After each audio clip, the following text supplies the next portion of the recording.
Hello. Shalom. What's good? All right, let's get straight to the scripts. We in Genesis, correct? Yeah. I bet. Genesis 31. Think so.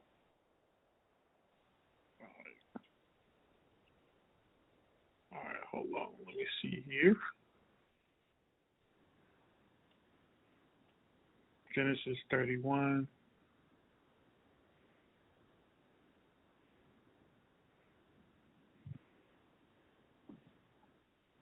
What's your favorite book? Right now, probably Ezekiel 18. Ezekiel? Yeah, 18. 18. All right, we on 30 or 31? I think we're on 31. What's 30, sir? Well, 30 says, when Rachel saw that she bore Jacob no children, Rachel envied her sister and said to Jacob, "Give me children or else I die." And Jacob's anger was aroused against Rachel, and he said, "Am I in the place of God who has withheld?" Did we do this? I don't think so. All right, well, Can you? let's run it. Huh? Go ahead. No, you said, can I? I mean, you also not give me anything. If you do this for me, I will feed you. No, I don't think we did this, right? It started going into flocks and all this speckled, spotted and female goats and all this stuff. Yeah. 3 days journey. I don't think we did that. Yeah. Yeah, because it talks about Jacob's agreement with Laban. Right. All right, so let's get it. Genesis 30. I'm going to start in verse 1. Now, when Rachel saw that she bore Jacob no children, Rachel envied her sister and said to Jacob, "Give me children or else I die." And Jacob's anger was aroused against Rachel. And he said, "Am I in the place of God who has withheld from you the fruit of the womb?" So she said, "Here is my maid, Bala. Go into her, and she will bear a child on my knees, that I also may have children by her." Then she gave him Bala, her maid, as a wife, and Jacob went into her. And Bala conceived and bore Jacob a son. Then Rachel said, "God has judged my case, and he has also heard my voice and given me a son." Therefore she called his name Dan. And Rachel's maid Bala conceived again and bore Jacob a second son. Then Rachel said, "With great wrestlings I have wrestled with my sister, and indeed I have peril." So she called his name Naphtali. All right. So, real quick though, I know we always talk about how, like, we're learning that, or I'm learning that God controls the womb. But it says in here that her womb was withheld. You know what I'm saying? He said, "Am I God that has withheld your womb?"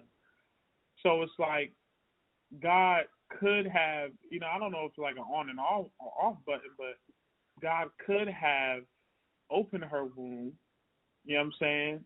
So would it have been God's will for these other kids to be born, or would it have been her rushing what maybe she would have got later? Like, what would you think?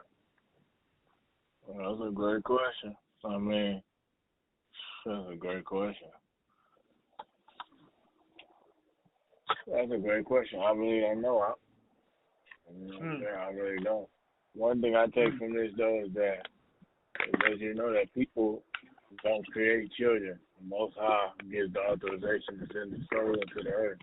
That's what Jacob said, am I the Most High, basically, that, I'm going to throw your womb. Now, that's a great question. I don't know if she was rushing it or if this was the Most High's divine plan the whole time. All right, yeah. I just wonder. What do you think? I mean, man, if I knew, and maybe you know more, but Naphtali, all these children from Bilal, I don't think they went on to do anything important. I don't know if they had God's. I just don't know. Of course, Jacob and all his everything, I guess, has his blessing, but it's like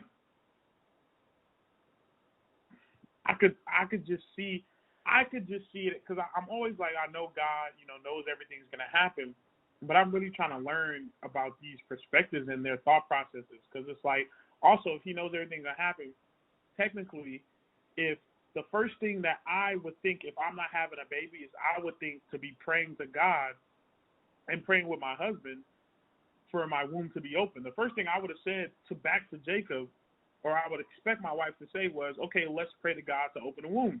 Not let's find a girl for you to, not let's figure out a way for this to happen on my time. Let me go to God. So I don't know. But at the end of the day, maybe it was righteous what she did. Right. That's a great point. But I would say this too,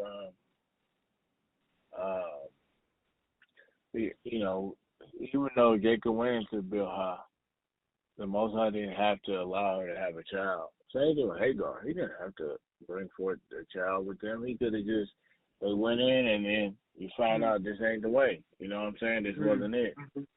Mm-hmm. You know what I'm saying? Hey, it says,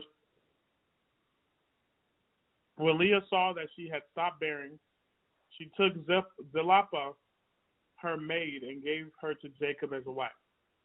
And Leah's maid, Zilpah, bore Jacob a son. So she did this to two women. No. So Rachel didn't have two women. Rachel did her. Rachel had her whole hand to Jacob. Now Leah's doing it after Leah's seeing that she's not having no more children. Oh, the one. I'm confused. Oh, because Leah was the other wife. Yeah. So she was like, so she followed suit from Rachel, and when she saw she couldn't have kids, she was like, I'm about to give you one of my maids. Yeah. Now keep in mind, Leah already made these children, made some children. Now that she sees she's not making no more children, now she's following after Rachel, yep. Rachel had no children yet and came up with this idea. Man, look, there's no righteousness in the pudding right now. We could say that there was nothing wrong with this. It's just not making sense to me. Because now, girl, God blessed her with all the kids. So why the hell would she do that? Or why would that be okay? Let me not say that. That's what I understand. I don't know. I mean, what's going on in their mind? I mean, but, this is the idea, I guess, of like a surrogate mother. And maybe they felt like if they was not having children, you know what I'm saying, that they wasn't fulfilling the purpose, because after one child gets off the milk, it's like, they move on to something else, the meat and all that. And you just feel like maybe they felt like they needed to continue to have children, one after another, or I don't know how much time span went past, people be wanting, women be wanting multiple children, like, my son is 12 now, I want another baby, But I'm going to say this, though. I'm going to give you a parallel, Monty. The parallel is Abraham. They are from the seed of Abraham. Right. Abraham himself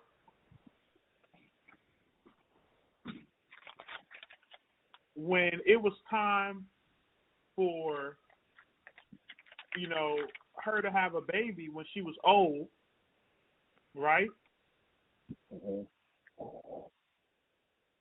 She laughed at the fact that God was like, you're going to have a baby. And didn't trust in the fact that God was like, you're going to have a baby. So in that sense, and she was old. So it could be that maybe the baby was just meant to happen for her in that old age. But it could also show that both of these ladies, even if they stopped bearing, maybe they had a chance still to bear if they would have went to God. Mm. You see what I'm saying? I'm saying maybe. Yeah. I don't know, but I mean, you got a great parallel. I think we should definitely. Now, again, the story doesn't tell us if an angel of the Lord appeared and said, "Hey, do this." The Lord said, "Be selfless and give up your mating as a sacrifice, and then you'll be blessed." You know what I'm saying? Yeah. We don't know. We don't know if they prayed and they felt like the Most High said this, but I think the whole idea is that we should definitely not move off of our own impulse and crazy ideas, but we should definitely move off whatever the Most High or the Spirit is telling us. Yeah, yeah. Then it says, and Leah's maid Ziplah bore Jacob a son. Then Leah said, a troop comes. So she called his name Gad. There's a book of Gad. Gad's an important person. And Leah's maid Ziplah bore Jacob a second son. Then Leah said, I'm happy, for the daughters will call me blessed. So she called his name Asher. Now Reuben went in the days of wheat harvest and found mandrakes in the field and brought them to his mother Leah. And then Rachel said to Leah, please give me some of your son's mandrakes. But she said to her, it is a small matter that you have taken away my husband. Wait. This sound like Jerry Springer. This sound that just went real left. She asked for some food, and she said to her, is it a small matter that you've taken away my husband? Would you take away my son's mandrake also? Right. Now, mandrakes is supposed to be something, I guess, at that time that could assist with pregnancy or something. It was like a herb, I think, that it could help open your womb, like medication, but herb medication. So this is why this is important to Rachel. Does that make sense? Rachel. Is it to what? This is important to Rachel because Rachel still has not had a baby yet of her own. I like this. So is that probably why she went berserk? She like, nah, so you can have a baby and take away everything? I don't know. It sounds like a shit. Yeah. And Rachel said, therefore he will lie with you tonight for your son's mandrakes. Ew. What are they doing here? They're basically saying who's gonna be with the man tonight. So if you give me I saved your place. You said what? So I don't know if he skipped something, but pretty much they made a deal where she would give her the mandrakes, and when she gave her the mandrakes, the other one gets to lay with him tonight, like basically to have his attention for the night. Wow. Pretty much a payment for a payment. Wow. And so Leah typically doesn't have his attention. So okay. Well, she probably typically doesn't because at first he liked Rachel more, number one, but they also could have had an arrangement. Let's say, for instance, on first days, he's supposed to be with Leah, and on second days, he's supposed to be on Rachel. And let's say it's the second day, so Leah like, well, if I give you these mandrakes, you get to give up your day, and I get to be with him tonight. So, you know what I'm saying? Could have been something like that. Yeah. Reminds me of like Flavor of Love show or whatever, or one of them game shows for the love of Ray games. So. Right, like they would be because they all trying to fight for his attention. So the more attention you get, the more opportunity you get to be chosen. You know what I mean, or for him to love you, or want to be with you. So. Yeah, so it says in Genesis 3, your desire will be to your husband. So in your cases, they really want, Leah probably really wants her husband. She yearns for him, wants him. Okay. So then it says, when Jacob came out the field in the evening, Leah went out to meet him and said, "You must come in to me, for I have surely hired you with my son's mandrakes." And he lay with her that night. And God listened to Leah, and she conceived and bore Jacob a fifth son. That's hilarious. All because Rachel wanted some mandrakes. Now look. Yeah. Leah said, "God has given me my wages because I have given my maid to my husband." So she called his name Issachar. Then Leah conceived again and bore Jacob a sixth son. And Leah said, "God has endowed me with good endowment. Now my husband will dwell with me because I have borne him six sons." So she called his name Zebulun. After she bore a daughter and called her name Dinah. And then God remembered Rachel. And God listened to her and opened her womb. And she conceived and bore a son. God has taken away my reproach. So she called his name Joseph. And the Lord shall add to me another son. What is going on here, man?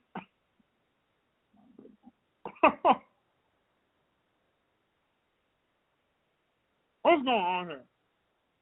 What do you mean? Like, you mean like how they having children, or like what do you mean? Nah, it's just the way God's doing it. I'm just like, you gotta understand, bro. This is a fast summary. This is not Monday, Tuesday, Wednesday. Genesis is a fast summary. So I don't know how many years, how many days, how many months are going by. But of different things. It's definitely it's supposed to be 9 months for one baby. So, and after 9 months, you can't just get right back into it after she has released the baby. Matter of fact, the law say if you have a son, I think it's 30 days if she's put apart because she's bleeding or she's unclean. So, and I don't know scientifically how long it takes for a woman to be able to get back into that, that when she's operable again. So, this is definitely a time period going on, bro. You're just reading that they're having children, and pretty much I think the whole focus here is that the names of the 12 tribes of Israel, who's coming forth. You know what I'm saying? And who's coming first, who's coming second, who's coming third, and so on and so forth, and who they come from. You know what I'm saying?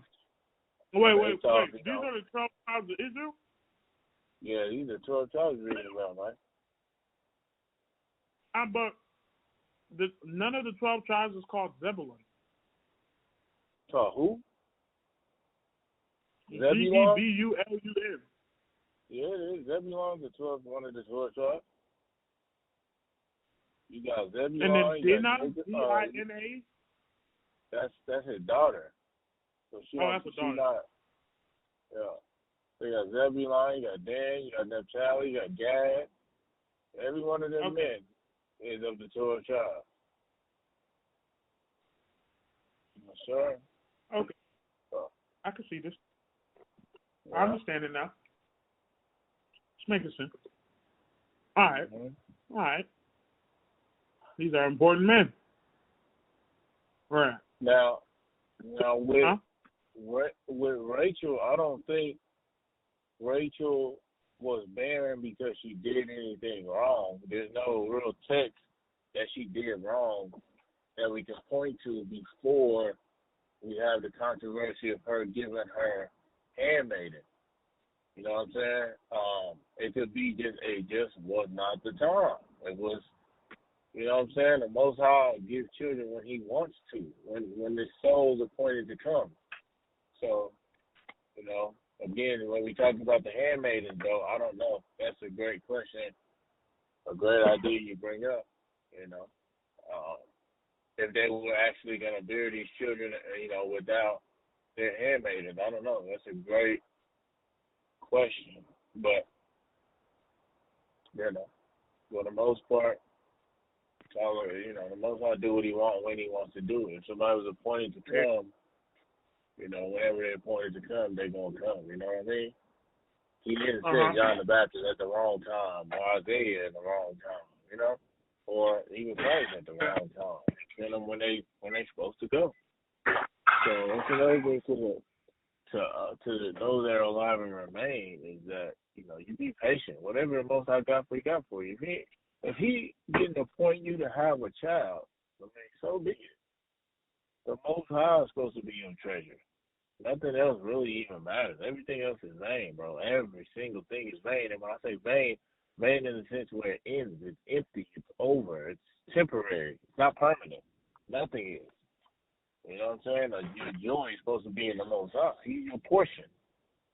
So, you know, I know people get sad about not having certain things, but you got the Most High. That's really all you need, man. Honestly. Yeah. That's what, so. You know, don't make fleshly decisions. You know, make sure you make spiritual decisions. I don't know. Yeah. Yeah. But yeah. Where you at now? What verse you at, bud? Huh? Say what verse you at? 25. Go ahead. Get out here. All right. And it came to pass when Rachel had borne Joseph. Yeah. When Rachel had borne Joseph, that Jacob said to Laban, "Send me away, that I may go to my own country. Give me my wives and my children for whom I have served you, and let me go, for you know my service which I have done for you." Then Laban said to him, "Please stay, if I have found favor in your eyes, for I have learned by the experience that the Lord has blessed me for your sake." Then he said, "Name me your wages, and I will give it." So Jacob said to him, "You know how I have served you, and how your livestock has been with me. For what?" Because at this time, Jacob is still living on the land that he's serving, earn her on. Yep. They have all that sex. Huh? They're having all that sex on the land. So that means he got a whole household on that land, though. Yeah, bro, he probably got a whole house. He probably got a house for each wife. Yeah, that's fine. All right, then it says, "Please stay if I have found favor in your eyes, for I have learned by experience that the Lord has blessed me for your sake." Then he said, "Name me your wages, I will give it." So Jacob said to him, "You know that I have served you, and your livestock has been with me. For what you had before I came was little, and it has increased to a great amount. The Lord has blessed you since my coming, and now when shall I also provide for my own house?" So he said, "What shall I give you?" And Jacob said, "You shall not give me any. If you will do this thing for me, I will again feed and keep your flocks. Let me pass through all your flock today, removing from there all the speckled and spotted sheep, and all the brown ones among the lambs, and the spotted and speckled among the goats shall be my wages. So my righteousness will answer for me in the time to come, when the subject of my wages comes before you. Everyone that is not speckled and spotted among the goats and brown among the lambs will be considered stolen if it is with me." What is he talking about here? So he's saying what his wages is going to be is that, let's say Laban has 100 sheep. He's saying, let me take all the sheep that are blemished, they're speckled, they're not perfect sheep. I'll take them for my payment, and you keep all your perfect sheep. So let's say there's 30 sheep that got speckled, they're not perfect. I'll take them as a payment, you know what I'm saying, as my inheritance, and I'll go.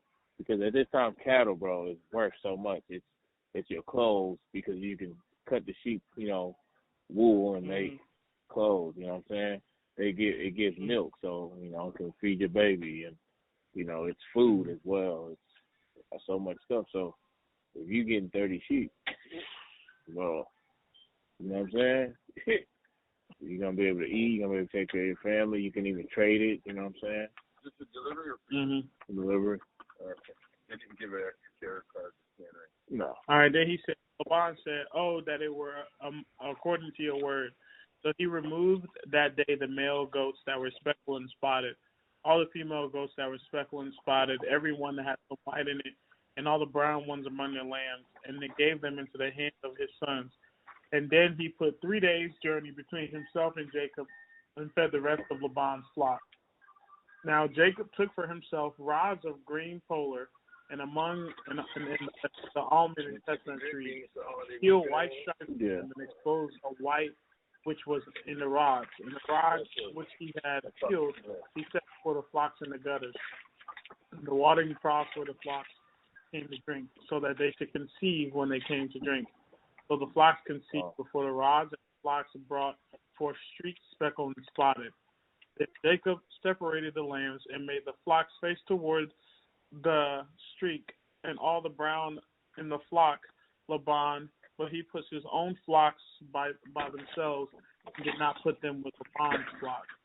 It came to pass, whenever the stronger livestock conceived, that Jacob placed the rods before the eyes of the livestock in the gutters, that they might conceive among the rods.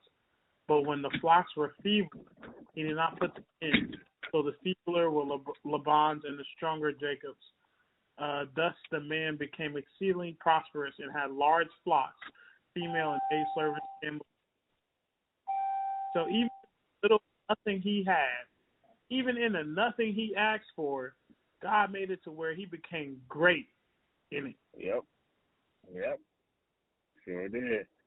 That should speak to, you know what I'm saying, us. Like, use the nothing you have, and don't be trying to always go for what looks the best.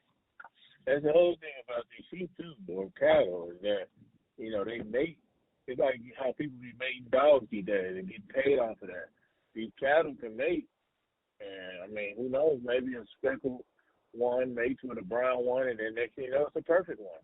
That kind of sounds like what I'm hearing now is that his sheep start coming out to be perfect and strong and great. Like, he's working with them and having care for them. The book also talks about the Most High said he don't judge off appearance. He judges at heart, So you judge off the appearance of the sheep, like, man, I can't do nothing with this. But yet, the Most High knows, you can do something with it, So, they can go some anyway,